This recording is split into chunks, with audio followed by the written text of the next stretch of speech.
Hi, this is Dr. Simeon Roger, and I'm here today to tell you a little bit about a forgotten key to spiritual life, something that's incredibly important yet often overlooked.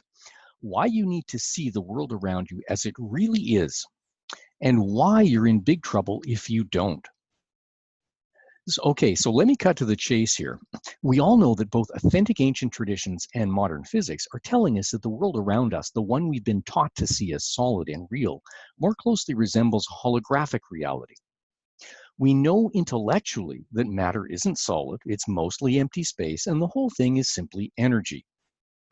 And most importantly, we have incontrovertible proof that our mind impacts and shapes this reality. Okay, so what's the problem? It's that little word intellectually. We know all this in our minds, yet we wander through our daily lives as if the so-called outside world were truly outside our minds. It isn't. As if it really exists in the way our physical senses tell us it does when it doesn't, and as if our minds have no effect on what we're experiencing, which makes you, if you believe it, a victim of cruel fate. You're not, of course, but your thinking makes it so. Let's look at this diagram.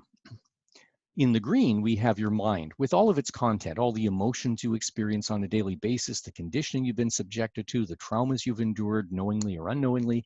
And then we have in the blue, the outside world, the people, the events, the sense objects around us, what we interact with on a daily basis. If you go through your day with the unconscious assumption that the world is outside you, then you're allowing these outside events to control your mental and emotional state. In short, you believe that your mental emotional state is caused by the outside world. That's the direction of the causation. This is what you implicitly believe. The truth, however, is quite different. What you experience in your world, the state of everything from your health to your relationships to your bank balance to your overall level of happiness, is a direct reflection of your own consciousness. Causation works in the other direction.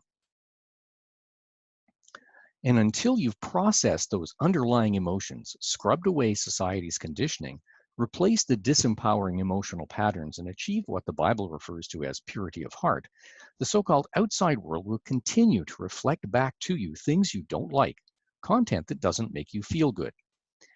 What this also means is that if you continue to run your original Newtonian programming, seeing yourself as the passive victim of an outside world that is external, mechanistic, and hostile, you will never have a spiritual life.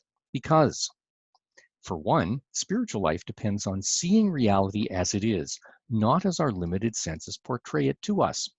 And two, prayer from a place of mental, emotional disaster will only produce more of the same.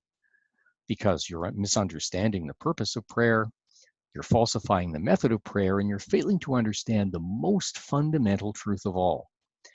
All of your thoughts and emotions are prayer and do get answered. And it's because that prayer is being answered that your life is not where you want it to be. Think about that. All of your thoughts and emotions are prayer and do get answered. And it's because that prayer is being answered that your life is not where you want it to be. In a future video, we'll learn more about how to gain control of this constant prayer that we're all putting out to the universe and what it takes to step into our spiritual birthright as human beings. Meanwhile, stay tuned for the next critical steps in laying a solid foundation for your spiritual life and, in fact, for every aspect of your life. This is Dr. Simeon Roger, and I'll see you next time.